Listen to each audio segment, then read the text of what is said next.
Di tengah hiruk-pikuk kehidupan pegunungan yang tenang, seorang pemuda bernama Tanjiro Kamado melangkah keluar rumah dengan keranjang berisi arang di punggungnya. Matahari pagi menyambutnya, namun di balik kehangatannya, tak ada yang menyadari bahwa hari itu adalah hari terakhir dari kehidupan damai yang ia kenal. Kisah dimulai dengan adegan yang tampaknya normal.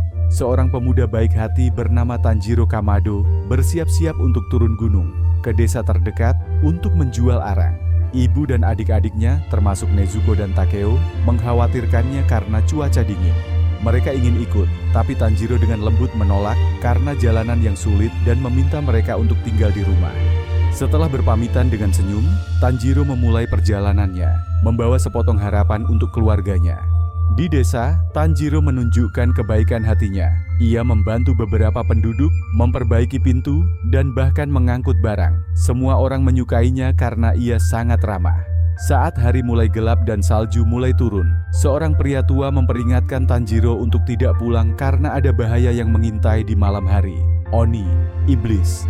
Tanjiro menanggapi dengan yakin bahwa ia akan baik-baik saja dan melanjutkan perjalanannya pulang. Namun saat Tanjiro kembali, ia disambut oleh pemandangan yang mengerikan.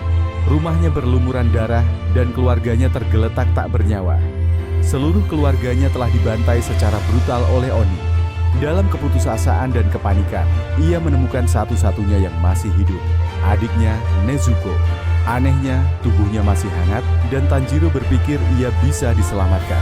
Tanpa berpikir panjang, Tanjiro menggendong Nezuko di punggungnya dan berlari sekuat tenaga menuruni gunung menuju desa, berharap menemukan dokter yang bisa menyembuhkannya. Dalam perjalanan, Nezuko tiba-tiba berontak. Matanya berubah menjadi mata iblis dan taringnya memanjang. Tanjiro menyadari bahwa adiknya telah berubah menjadi Oni. Nezuko menyerang Tanjiro dan Tanjiro mencoba membela diri sambil tetap berusaha untuk tidak menyakitinya. Saat Nezuko berhasil menjatuhkannya, Tanjiro berusaha menahan adiknya sambil memohon agar ia tidak membiarkan dirinya menyerah pada insting iblisnya. Tiba-tiba, seorang pria misterius berpakaian seperti pemburu iblis yang kemudian kita ketahui bernama Giyu Tomioka muncul dan mencoba membunuh Nezuko.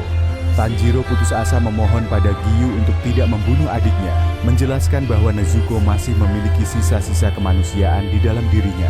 Namun, Giyu tidak terpengaruh.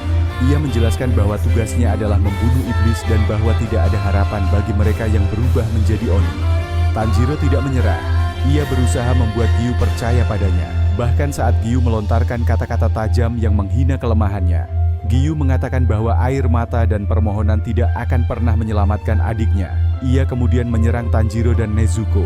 Tanjiro, dengan kecerdikan yang tak terduga, melancarkan serangan kejutan dengan kapak yang ia lempar ke arah Giyu. Giyu berhasil menghindari kapak itu, tetapi ia terkesan dengan strategi Tanjiro. Setelah pertarungan singkat itu, Giyu memutuskan untuk tidak membunuh Nezuko. Ia menyadari bahwa ada sesuatu yang berbeda dari Nezuko, dan ia melihat potensi dalam diri Tanjiro.